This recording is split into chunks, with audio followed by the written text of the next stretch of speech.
Sa kasal na ito, kayo ay hindi na lamang dalawang individual na may kanya-kanyang landas. Ngayon, kayo ay iisang katawan, iisang puso, iisang buhay.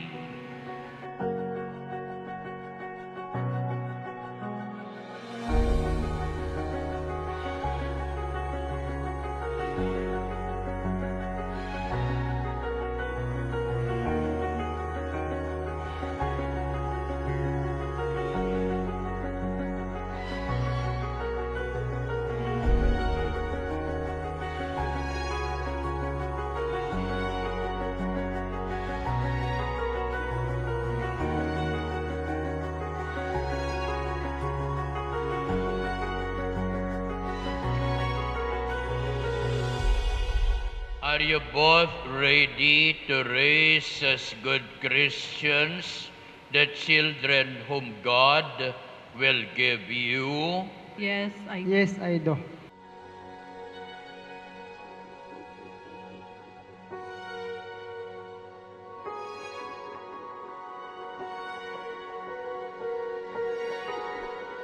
For better, for worse, for richer, for poorer, and sickness and in health, until death do us part.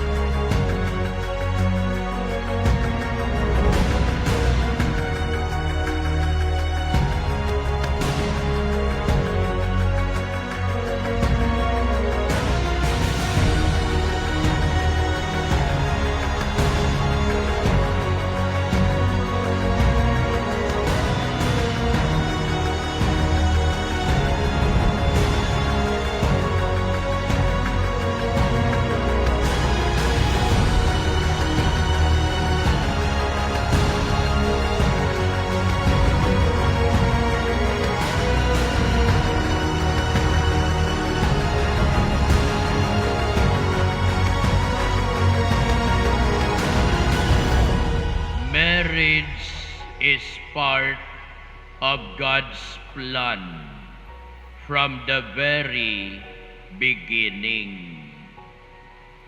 Hindi ito imbensyon ng kultura o lipunan lamang, kundi isang biyaya at kalooban ng Diyos sa atin. Pasensya na kung minsa'y magulo, tila mga salita'y lumalayo.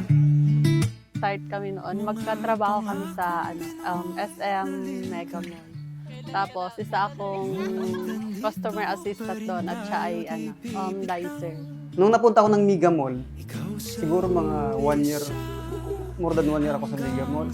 Minsan nahawakan ko yung buhok niya. Naasar na hawakan ko yung buhok. Oo, kinuha niya ko yung number. Tapos nung kinuha pa rin, matagal naman.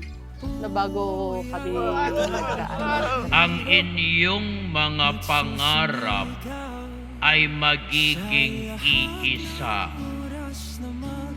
Ang inyong mga problema ay haharapin ninyong magkasama.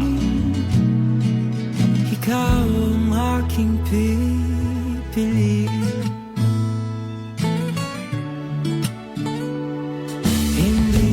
Siguro mga after 5 months or nag-message sa akin.